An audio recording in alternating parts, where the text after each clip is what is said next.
mabota Yahweh. Samba bibili yandeyo Yahweh. Yomusali yabikamwa Yahweh. Yahweh nanga yokumame Yahweh. Yahweh nanga yokumama. Yahweh nanga yokumame. Yahweh nanga yokumame. Est-ce qu'on peut acclamer le roi des rois? Acclame le roi des rois.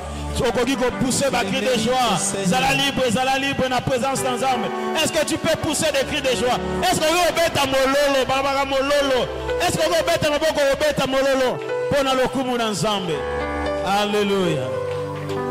Amen, amen, amen. Ah, on va se disposer pour écouter la parole de Dieu. Loba nzamba lobelayo. La Bible dit au temps de la détresse, babele la kinzambe, nzamba tinde la ki bangoli loba. Et cet après-midi, Dieu nous envoie la parole. Dis à Dieu, un mot venant de toi. Est-ce qu'on peut prier au nom de Jésus-Christ?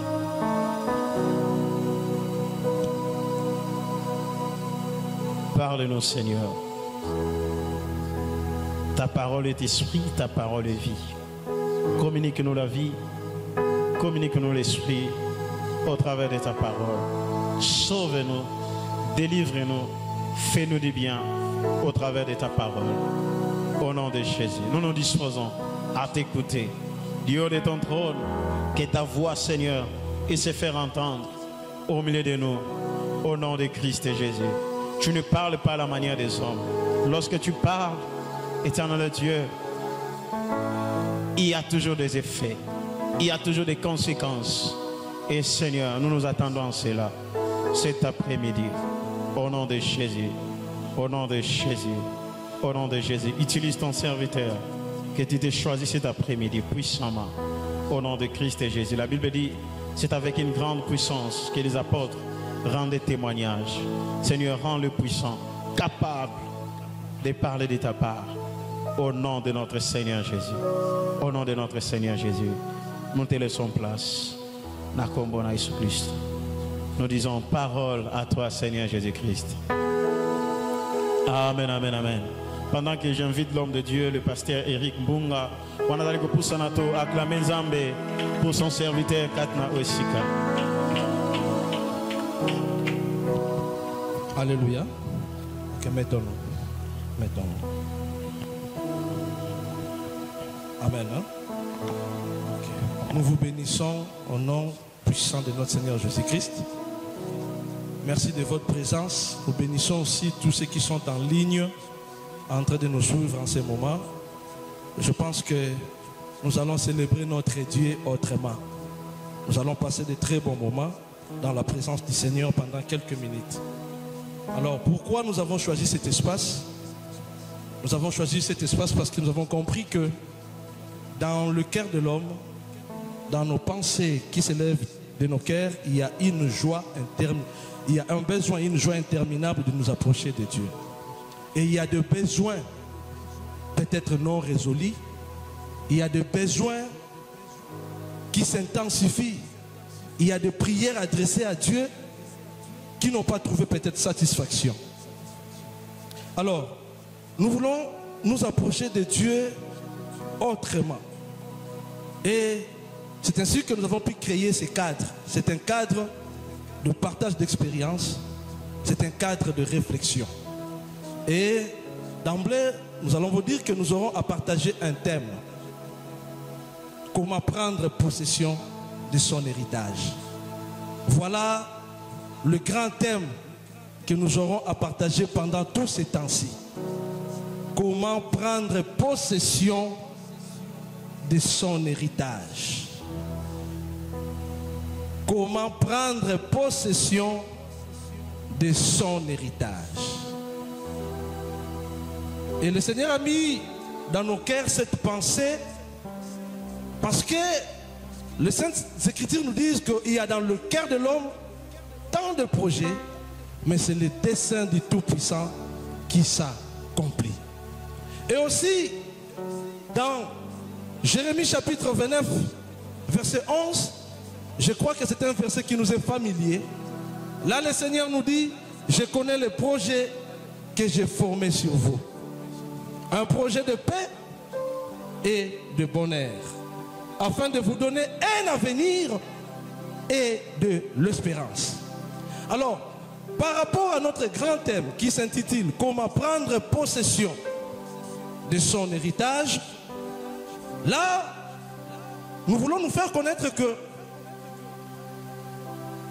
les promesses de Dieu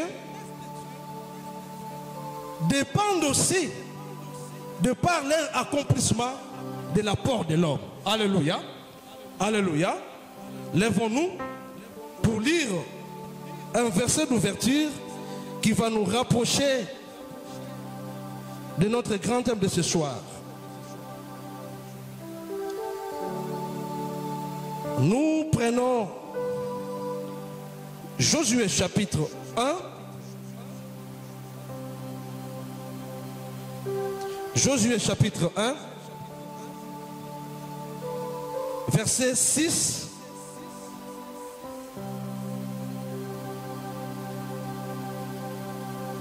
jusqu'à 9. Josué chapitre 1, verset 6 jusqu'à 9. Josué chapitre 1er, verset 6 à 9, nous lisons au nom de Jésus-Christ. Amen. Fortifie-toi et prends courage, car c'est toi qui mettras ce peuple en possession du pays que j'ai juré à leurs pères de leur donner. Fortifie-toi seulement et aie bon courage, en agissant fidèlement selon toute la loi que Moïse, mon serviteur, t'a prescrite. Ne t'en détourne ni à droite ni à gauche, afin de réussir dans tout ce que tu entreprendras.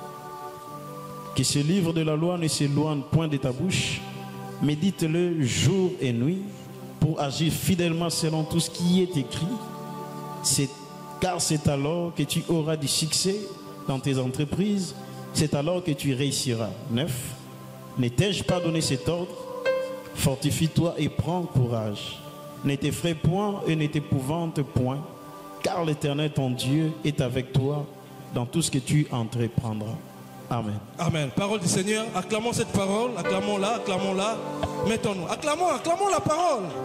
Acclamons la parole. Acclamons. Lèvons-nous, acclamons la parole. Acclamons la parole. La parole fait du bien. C'est cette parole qui va nous guérir. C'est cette parole qui va nous restaurer. Alléluia. Mettons-nous. La parole de Dieu est merveilleuse. Je disais ceci. Ça, c'est un cadre d'expérience. Nous allons nous échanger des expériences.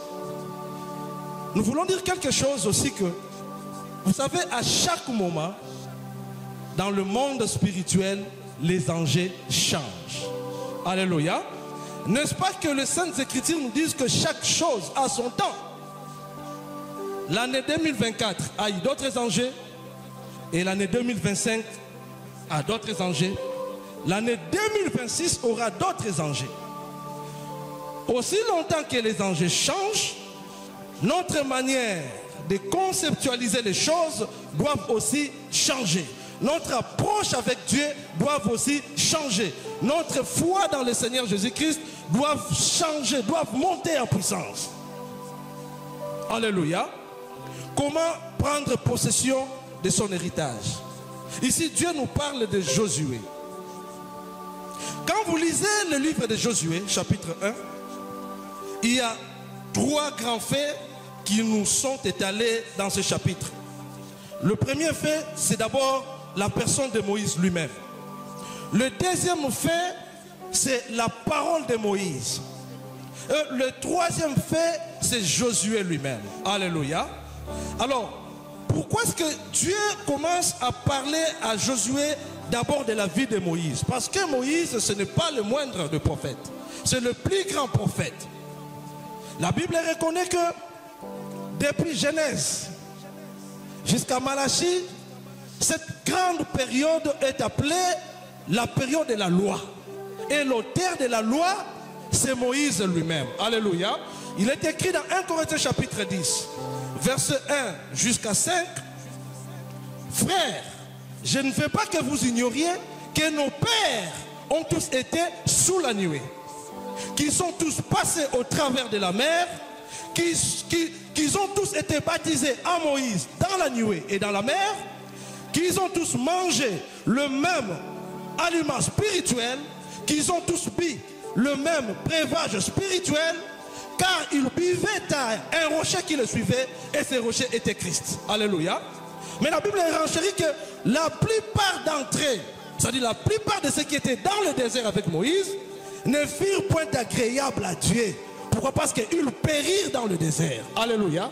Pourquoi est-ce que ces gens ont péri dans le désert? Ils n'ont pas pu comprendre le message de l'époque que Moïse avait apporté. Le message de la loi. Ici, la Bible veut dire quoi? Tous les prophètes de l'Ancien Testament, qui soient-ils, tous ces prophètes étaient dans Moïse. Alléluia. Vous savez pourquoi?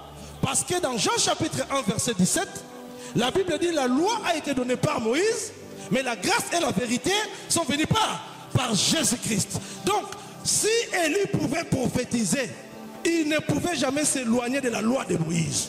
Si Élisée pouvait prophétiser, il ne pouvait prophétiser que par la loi de Moïse. Si Ésaïe pouvait prophétiser, il ne pouvait partir que de la loi de Moïse. Donc, tous les enfants de l'Ancien Testament, la Bible dit, ils ont été baptisés à Moïse et dans la nuée et dans la mer. C'est-à-dire qu'ils ne sortaient pas de ces cadres qui étaient la loi. Il n'y a pas une seule personne qui peut nous expliquer la loi qu'est Moïse lui-même. Alléluia. D'ailleurs, la Bible est renchérie. Est-ce que ça va? Ici, nous voulons changer les cadres. Nous appelons ça les cadres d'expérience. Nous allons célébrer Dieu autrement pour nous rapprocher de notre destinée. Alléluia. Raison pour laquelle nous avons intitulé notre grand thème « Comment prendre possession de son héritage ». Pourquoi ce thème? Parce que dans la plupart des cas, si nous nous posons des questions, nous verrons que entre nous, on va se dire, en tout cas, depuis qu'on m'a promis, depuis qu'on a prophétisé sur moi, depuis qu'on a parlé, depuis que Dieu a parlé de moi en termes de promesses, jusqu'au jour d'aujourd'hui, je n'ai jamais vu quelque chose de ce genre s'accomplir. Mais il y a un problème. Alléluia. Il y a un problème, pourquoi? Parce que la vie d'un homme dépend de son temps sur terre. Aussi longtemps que les promesses ne s'accompliront pas, cela veut dire que ta mission sur terre va passer outre, n'est-ce pas? Aussi longtemps que les promesses ne s'accompliront pas, cela veut dire que peu à peu tu es en train de perdre.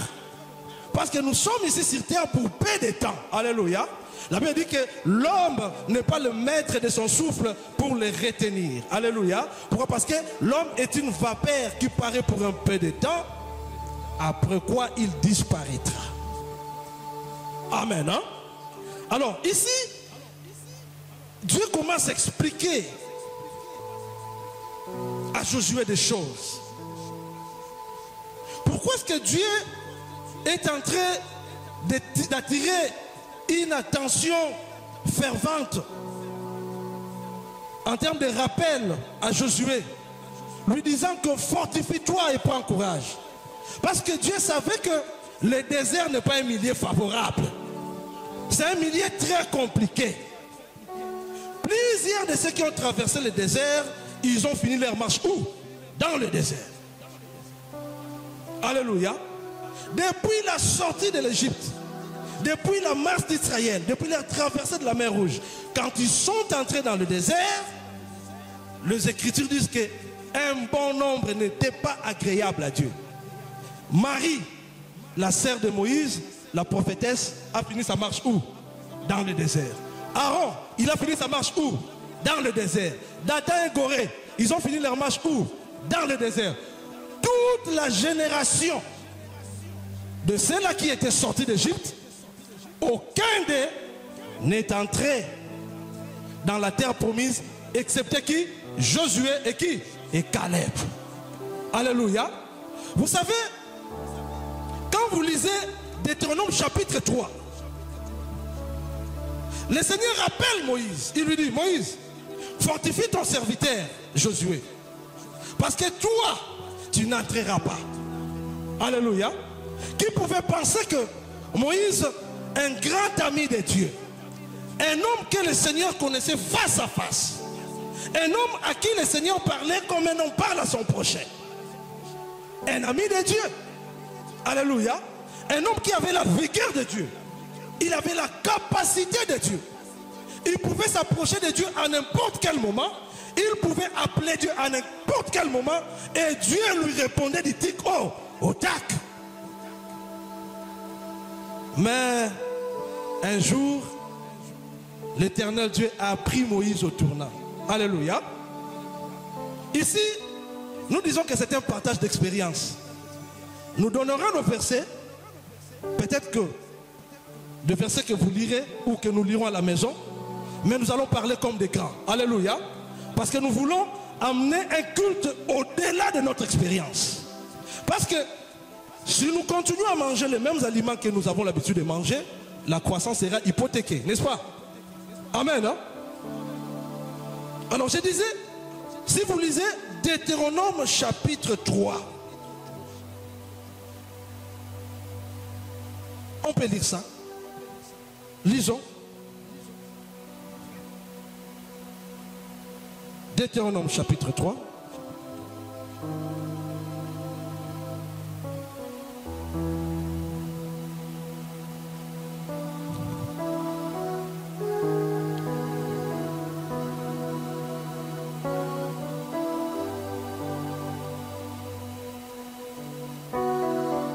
Je disais Deutéronome chapitre 3.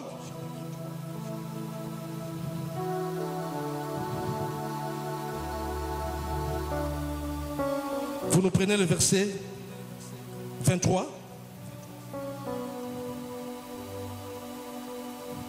Jusqu'au verset 28.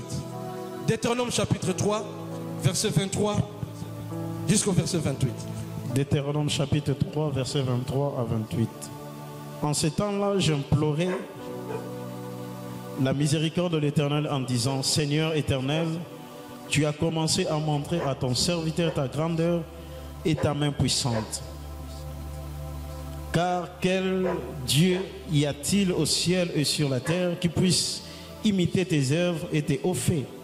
Laisse-moi passer, je t'ai prie, laisse-moi voir ces bons pays de l'autre côté du Jourdain, de belles montagnes et les Liban. Mais l'Éternel s'irrita contre moi à cause de vous et il ne m'écouta point. L'Éternel me dit, c'est assez. Ne me parle plus de cette affaire. Monte au sommet du pic.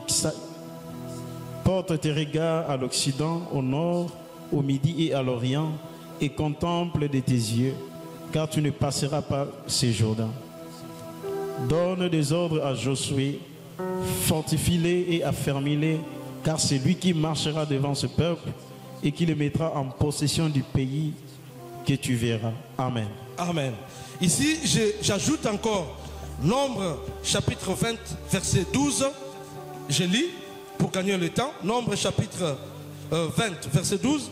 Alors l'Éternel dit à Moïse et à Aaron, parce que vous n'avez pas cru en moi pour me sanctifier aux yeux des enfants d'Israël, vous ne ferez point entrer cette assemblée dans le pays que je lui donne. Alléluia.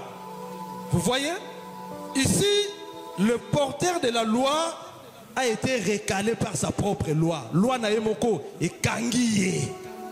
Amen. Hein? Quand Dieu lui a dit, fortifie Josué, parce que c'est lui qui mettra ce peuple en possession du pays que je jurerai à leur père de leur donner, Moïse dit à Dieu, Seigneur, je t'en supplie, je t'en prie, permets-moi d'entrer dans ce beau pays. Ne fût-ce que visiter ce pays, Seigneur. Tu m'as promis cela. Reviens. Il a incité même Dieu dans sa miséricorde d'avoir pitié de lui. Dieu lui dit, Moïse, tais-toi, attention. Je ne vais plus entendre parler de cette affaire. Je t'avais dit, pour toi, tu n'entreras pas. Tu t'arrêtes ici. Je te fais grâce. Monte seulement sur le mont Pisgah. Là, contemple ce beau pays dans leurs alentours. Contemple ce beau pays depuis le nord jusqu'au sud, depuis l'est jusqu'à l'ouest. Contemple ça de tes propres yeux parce que ta marche s'arrête où? Ici. Alléluia. N'est-ce pas que Dieu avait tout intérêt de dire à Josué, fortifie-toi et prends courage, parce qu'il sait que dans le désert, les enjeux ne sont pas faciles, ne sont pas favorables. Alléluia. Tous les grands, tous ceux qui sont sortis de l'Égypte, grands firent-ils, ils ont fini leur marche où? Dans le désert. Alléluia. Alors, pour prendre possession de ton héritage, ce n'est pas facile. Alléluia. Ce n'est pas facile. Pour amener les promesses à l'accomplissement, bien aimé, ce n'est pas facile. Si cela était facile, nous les gens de l'église de réveil, on serait plus que bénis. N'est-ce pas? Parce que nous prions beaucoup, nous jeûnons beaucoup, nous partons de retraite en retraite.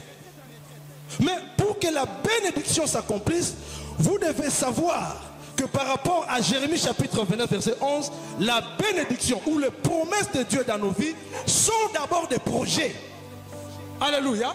Est-ce que vous comprenez un peu? Ce sont d'abord des projets. Le projet veut dire quoi? Ce sont des pensées que Dieu a formées. Si tu veux construire ta maison, tu vas commencer par un projet, n'est-ce pas? Est-ce que si tu veux construire ta maison, tu verras la maison tomber du ciel et descendre? Ce sont des projets que tu as émis. Alléluia. Alors tu dois travailler de telle sorte que ces projets soient amenés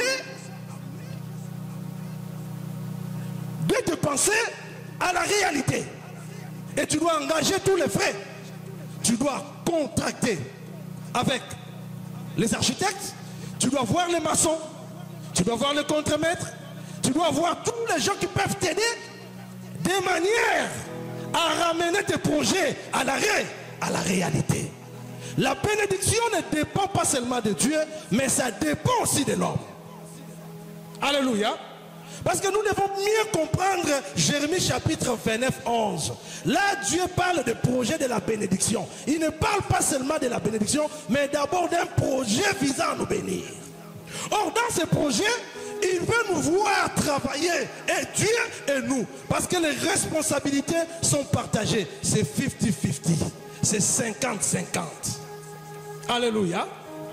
Alors, pour prendre possession de son héritage, pour prendre possession des projets que tu as, pour amener à la réalité la bénédiction que tu veux, Dieu te demande une première chose. Tu dois être fort. Tu dois te fortifier. La bénédiction ne dépend pas de ceux qui sont faibles. Le royaume des cieux, qu'est-ce que la Bible dit? Depuis le temps de Jean-Baptiste jusqu'à aujourd'hui, le royaume des cieux est forcé. Et ce sont les violents qui s'en emparent. Alléluia. Le chemin de la grandeur ne dépend pas seulement de Dieu, mais ça dépend de ce que toi tu entrevois de ta grandeur. La grandeur exige beaucoup. La grandeur a beaucoup de prérequis. Pour devenir grand, pour qu'on parle de toi, ce n'est pas du jour au lendemain. Ce sont de longs moments de travail que Dieu nous demande. Alléluia. Il dit à Josué, fortifie-toi et prends courage. C'est une responsabilité que Dieu donnait à Josué. Josué a vu tout ce qui s'est passé dans le désert. Il a vu comment les grands ont été renversés dans le désert. Il a vu comment Moïse lui-même, le porteur de la loi, a été recalé.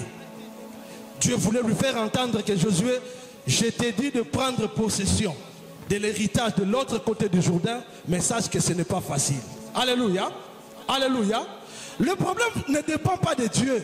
Le problème dépend de toi et moi. La première des choses, tu dois te fortifier et tu dois prendre du courage. Alléluia. Le chemin de la grandeur dépend de ton état d'esprit, mais ça dépend aussi de la foi. N'est-ce pas? Alléluia. La Bible dit dans Matthieu chapitre 12 29, personne ne peut entrer dans la maison d'un homme fort et piller ses biens sans pour autant avoir d'abord d'emblée ligoté cet homme fort. C'est alors qu'il pillera ses biens. Alléluia. Alléluia. Et les Écritures renchérissent que le royaume des cieux ne consiste pas en parole, mais en puissance. Pour amener tes promesses à se réaliser, tu dois monter dans une certaine dimension. Tu dois changer ta façon de prier. Tu dois changer ta façon de gêner. Tu dois changer ta manière de s'approcher de Dieu. Tu dois changer ta façon de comprendre Dieu. Je vais vous dire un mystère. Alléluia. Vous savez pourquoi est-ce que Moïse, on l'a refusé l'accès? Il a commis peut-être une petite chose apparemment. Apparemment, quand tu lis la Bible, est-ce que ça va?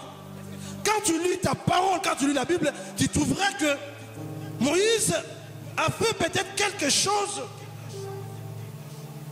auquel Dieu ne pouvait pas lui tenir rigueur.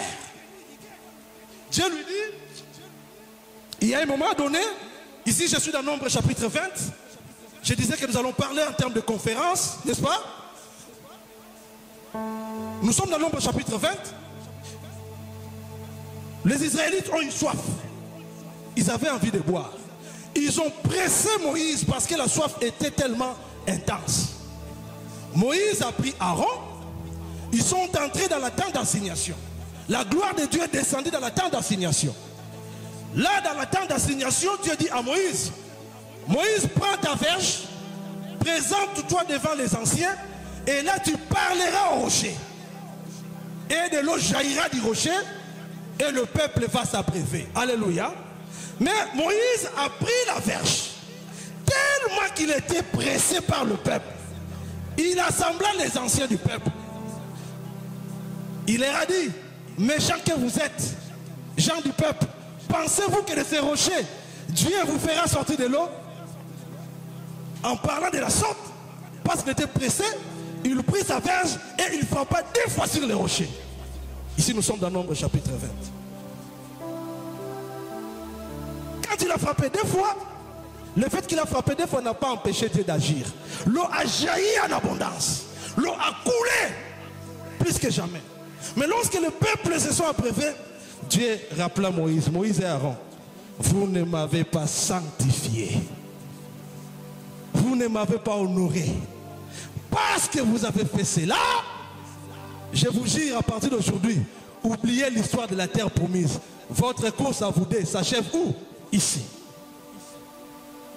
Alors quand j'interroge la parole de Dieu, je cherche à comprendre la pensée de Dieu. Seigneur, parce qu'il a frappé rien que 2 fois, tu lui interdis l'accès. J'ai compris que le niveau prophétique a une dimension. Alléluia. Et le prophète des prophètes, c'est Dieu lui-même. Écoutez, si vous revenez dans 1 Corinthiens chapitre 10 que je venais de vous citer, la Bible dit ceci. Nos pères ont tous été sous la nuée, n'est-ce pas? Ils sont tous passés au travers de la mer. Ils ont tous été baptisés dans Moïse et dans la nuée et dans la mer. Ils ont tous mangé le même aliment spirituel. Ils ont tous bu le même breuvage spirituel, car ils buvaient à un rocher spirituel qui les suivait. Ces rochers étaient Christ. C'est là le problème. Parce que l'eau a jailli du rocher. La personne qui devait frapper Christ, ce n'est pas Moïse, c'est qui? C'est Dieu lui-même. Je ne sais pas si on se comment. La personne qui devait élever le Seigneur Jésus-Christ à la croix, ce n'est pas Moïse, c'est Dieu lui-même. Alléluia. Mais Dieu, Jésus-Christ, n'allait pas être élevé sur la croix dans le désert. La loi, c'était une ombre des choses à venir. Mais la réalité, c'est en Jésus-Christ. Ésaïe 53, quand vous lisez cela, qui a frappé Christ, c'est Dieu lui-même. Il était frappé de Dieu, défiguré. Alléluia. C'est par ces meurtrissures que nous sommes guéris et le châtiment qui nous donne la paix était tombé sur Christ. Qui a fait tomber le châtiment sur Christ? Ce n'était pas le temps de Moïse de faire cela. Est-ce que commis? C'est l'écolo. Et la conférence. Alléluia. Ce n'est pas Moïse. Parce que Christ est indiqué dans le désert comme les rochers. Il est le rocher des âges. Alléluia. Quand on dit le rocher des âges, c'est-à-dire il était, il est et il sera. Moïse devait seulement parler. On prie Dieu, on parle à Dieu, mais on ne force pas Dieu.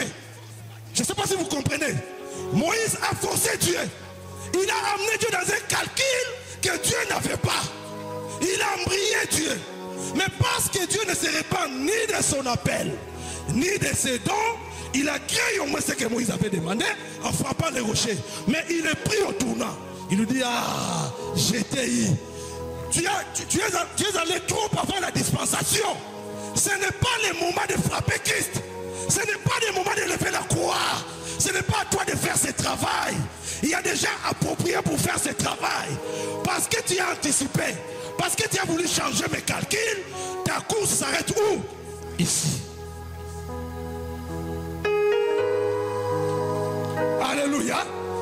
C'est pourquoi vous verrez, le Seigneur, quoi qu'il soit là, la colère est riche en bonté, mais il n'a pas pu écouter cette prière. Il dit non, non, non, tu es allé très loin.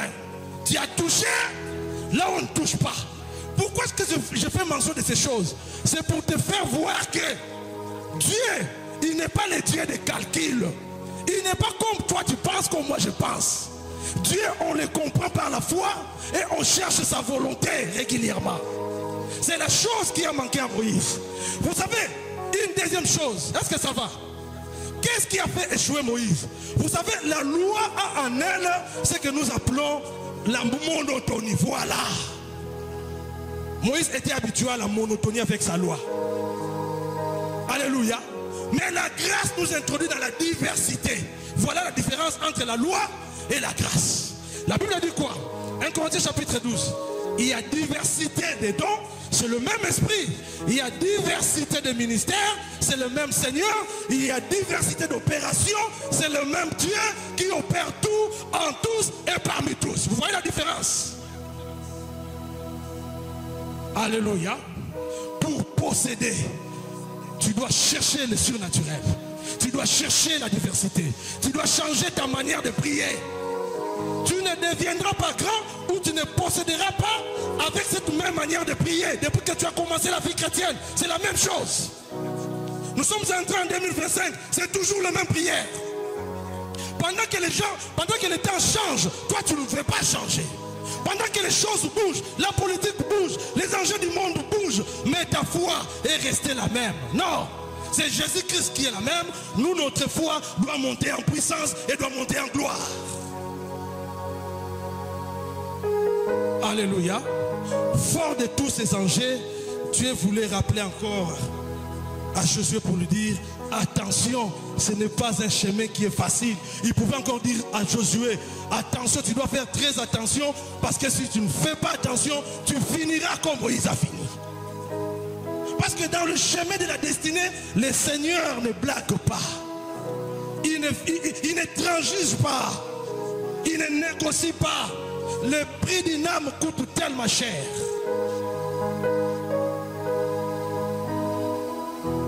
Dans le chemin de la destinée, on ne s'habitue pas avec Dieu. Mais ça n'a rien été. Il n'est pas un homme. Si aujourd'hui tu comprends, demain il va te renier. Alléluia. Parce qu'il fait chaque chose bonne en son temps. Fortifie-toi seulement et prends courage. Que veut dire fortifie-toi? Quand nous disons comment prendre possession de son héritage, c'est pour te dire tout simplement que la chose que tu cherches a une certaine posture que toi tu dois revêtir. Je ne sais pas si ici on se comprend. Alléluia. Je vais te donner un exemple. Si tu veux engager quelqu'un, admettons que tu as une entreprise, tu veux engager quelqu'un dans ton entreprise, il va dire à masser n'importe qui. Disons-nous la vérité. Tu vas chercher des hommes ou des femmes qui ont des postures qui cadrent à ta vision.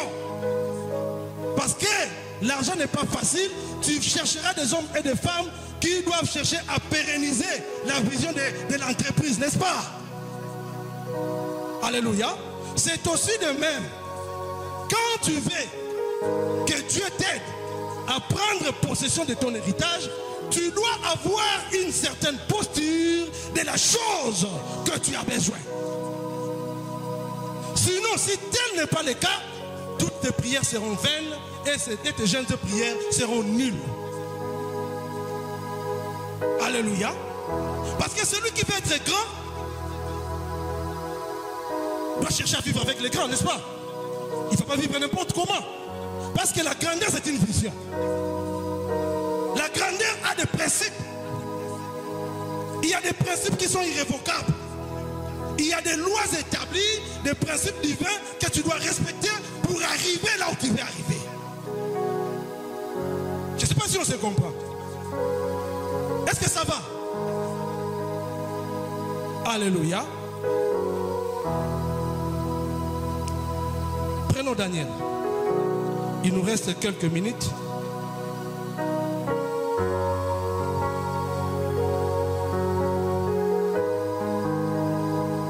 Daniel, je ne sais pas si Papa lit que est déjà arrivé dans Daniel.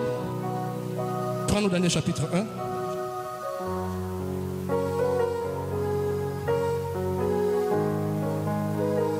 Verset 3 à 4. Daniel chapitre 1er, verset 3 à 4. Lisons au nom de Jésus-Christ. Amen.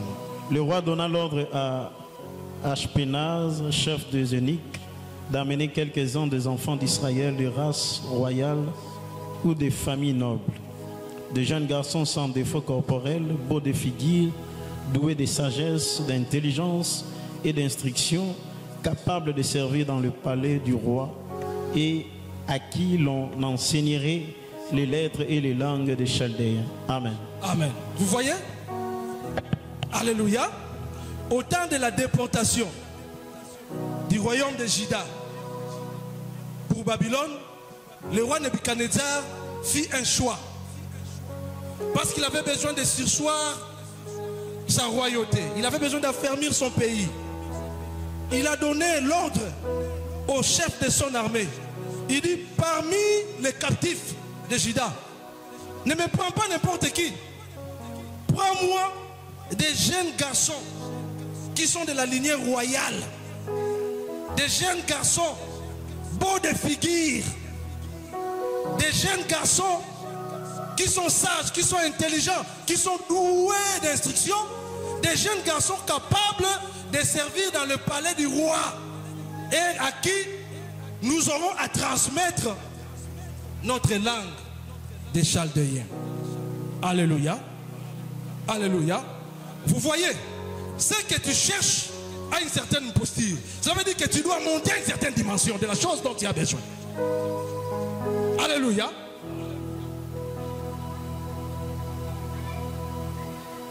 Élie dit à Élisée, la fin de mon ministère est arrivée. Que veux-tu que je te donne? Alléluia. Élisée a demandé à Élie une double portion de son esprit. Élie dit à Élisée, tu demandes quelque chose de difficile. Il y a beaucoup de gens qui veulent parvenir à la grandeur, mais ils ne veulent pas payer le prix. Ils ne veulent pas les sacrifices. La grandeur n'a pas besoin des hommes qui ont peur. La grandeur n'a pas besoin des femmes qui ont peur. Quand tu cherches la grandeur, il faut la ratia mutuba kata. Oyekoya. Tu veux être péré? Alléluia. Ce que tu cherches doit te ressembler. Ce que tu cherches doit être comme toi. Le prophète et sa prophétie doivent être une seule chose. Tu ne peux pas continuer à dire une chose pendant que tu vis le contraire. Tu ne seras pas un adorateur. Alléluia. Et si nous partons encore dans 1 Samuel chapitre 16, lis-nous encore, je crois, c'est le tout dernier verset. 1 Samuel chapitre 16. Là, est-ce que ça va? Est-ce que ça va? Est-ce qu'on peut acclamer le Seigneur? Est-ce qu'on peut acclamer le Seigneur? 1 Samuel chapitre 16.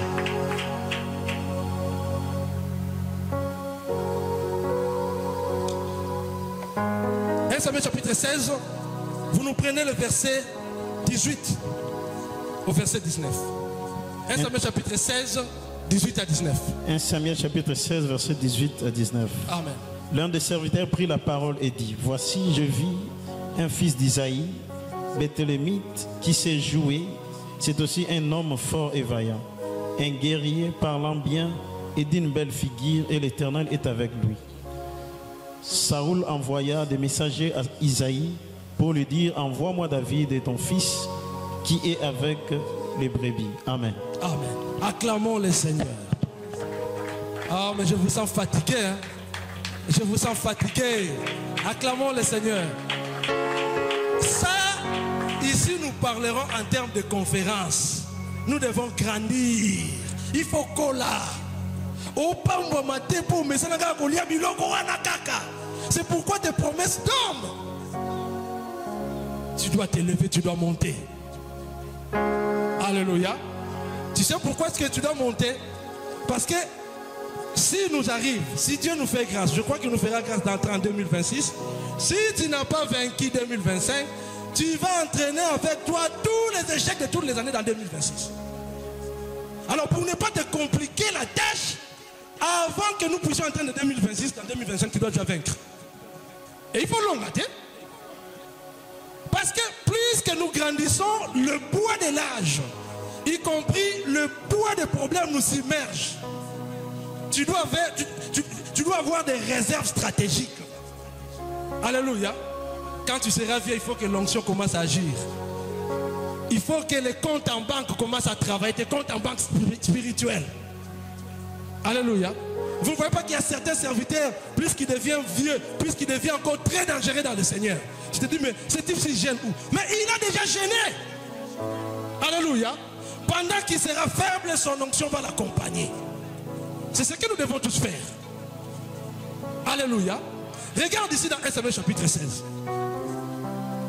Quand j'étais en train de méditer, Dieu dit à Samuel, c'est le tout dernier verset, il dit à Samuel, j'ai rejeté Saoul. Va chez Isaïe car j'ai trouvé dans sa famille celui que je désire pour roi. Nous savons bien toute cette histoire. Lorsque Samuel est arrivé dans la maison d'Isaïe, il a trouvé tous les fils, il les a sanctifiés, mais le Seigneur n'a créé aucun d'eux. Mais quand je regarde la vie de David, quand Saoul a dit à Isaïe, change là tous tes fils, Isaïe dit non, il reste encore le plus jeune. Il dit, il est où? On dit, il est dans le désert en train de paître les brebis. Il dit, envoie-les chercher parce qu'on ne se mettra pas s'il ne vient pas. Mais lorsque David arrive, vous allez remarquer quelque chose d'un peu d'étrange. Quand David arrive, Dieu dit à Samuel, lève-toi, où est le cas, c'est lui. Mais pour être où il y avait une condition, tu dois te sanctifier. Alléluia. Oh, tous les 7 fils c'était déjà sanctifié. Mais celui qui arrive n'avait pas besoin de la sanctification. Parce qu'il était dans sa destinée, il était dans la lignée royale. Le Seigneur dit, lève-toi où est le cas, c'est lui. Alléluia. C'est ce que tu dois faire dans ta destinée. Tu dois être prêt à toute chose. Tu dois être prêt à ce que le Seigneur t'utilise. Tu dois être prêt. Ce n'est pas que quand on t'apporte un sujet ou on t'apporte un malade, oh, il faut qu'on se sanctifie d'abord. La sanctification doit être un mode de vie. Il faut que nous dormions dans la sanctification, que nous mangeons dans la sanctification, que nous nous réveillons dans la sanctification. Alléluia. C'est ainsi que vous remarquerez tout ce que le roi Saoul avait besoin. David regorgeait cela. Alléluia. Quand l'esprit impur venait momentanément tourmenter Saoul, un des serviteurs dit qu'on cherche quelqu'un qui sache jouer de la harpe. Et on s'est dit, l'un des serviteurs dit à Saoul, j'ai vu un des fils d'Isaïe qui joue bien, mais écoutez les qualités. Alléluia. Écoutez les qualités. C'était un homme fort, un homme vaillant, un guerrier, parlant bien, d'une belle figure, et l'Éternel est avec lui. Le Seigneur ne te donnera jamais ce que tu n'as pas. Ça n'arrivera pas. Vous remarquerez, lorsque David est allé auprès de Saoul, quand Saoul regarda David, la Bible dit, il aima. David l'a intéressé et directement, sans pouvoir se rendre compte, il le fit choisir pour porter les armes de qui? De ça, de Saoul. Tu n'iras jamais à la guerre si tu n'es pas un guerrier. Dieu ne t'enverra jamais à la guerre parce que tu n'as pas cette posture. La guerre appartient aux vaillants. La terre promise appartient aux guerriers. Alléluia. La terre promise appartient à ceux qui sachent traverser le Jourdain. Si tu ne sais pas traverser le Jourdain, ça sera fini pour toi. Ça sera fini pour toi. Alléluia. Tu dois monter. La chose que tu demandes à Dieu, tu dois être capable d'être cette chose-là. Parce que tout ce que nous avons, tout ce que nous demandons à Dieu, nous l'avons. Une personne ne peut recevoir que ce qui lui a été donné du ciel. Alléluia. C'est pourquoi, pour terminer, il y a certains pasteurs qui disent: oh non, les hommes de Dieu ne peuvent pas faire de la politique. Mais c'est une erreur. Alléluia. C'est une erreur. Si tu n'as pas l'onction de Daniel, ne va pas à la politique. Parce que là, il y aura du poison, tu mourras bêtement. Je ne sais pas si on se comprend. Chaque dimension d'appel a sa capacité d'onction. Alléluia. Si Dieu t'appelle à la politique, il sait que là, il y aura des empoisonnements. Mais tu dois avoir cette posture. Alléluia. En mangeant le poison, que cela ne te fasse rien. Selon Marc chapitre 16. Alléluia. Voilà. Aujourd'hui, c'était un début. Nous terminons ici pour dire: nous sommes arrivés à la fin. Lèvons-nous. Lèvons-nous. Il est 17h30. Je crois qu'on a respecté le programme. Parce que je vois déjà le directeur de programme en train de me regarder. Oui, j'ai dit, ça c'est la conférence. Alléluia. Bien aimé, le Seigneur veut t'utiliser. Il veut t'utiliser, il veut t'amener loin. Quitte l'enfance. Quitte les prières monotones. Ne finis pas ta course comme Moïse. Alléluia. Vous savez que plus qu'on monte en puissance, plus que la vie chrétienne devient intéressante. Tu ne le sais pas? Est-ce que tu ne le sais pas? Alléluia. Plus qu'on monte en puissance, plus qu'on pourra dire: sentez et voyez combien l'Éternel est bon. Tu dois te fortifier. Tu dois changer ta manière de t'approcher de Dieu. Le Seigneur veut t'utiliser. Alléluia. C'est toi le Josué de ta famille. Est-ce que tu crois à cela? C'est toi le Josué de ta famille. Il y a beaucoup de qualités dans Josué. Nous allons le voir encore le dimanche prochain. Parce que nous serons ici pour faire la continuité pendant quelques minutes. Ne meurs pas sans bénédiction. C'est un grand péché. Ne meurs pas sans avoir atteint ton objectif. Sans avoir atteint l'objectif pour lequel le Seigneur t'a appelé sur terre. Ne meurs pas. Ne demande pas la mort, s'il te plaît. Qu'on nous donne un cantique qu'on va chanter pour prier ensemble.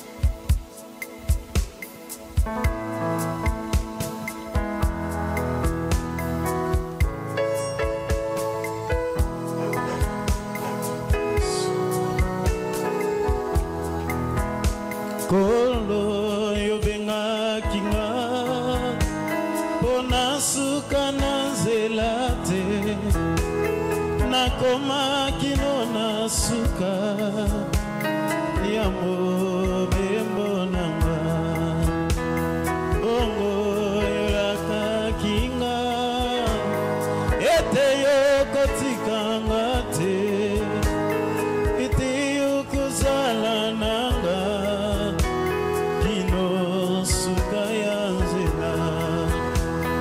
Atana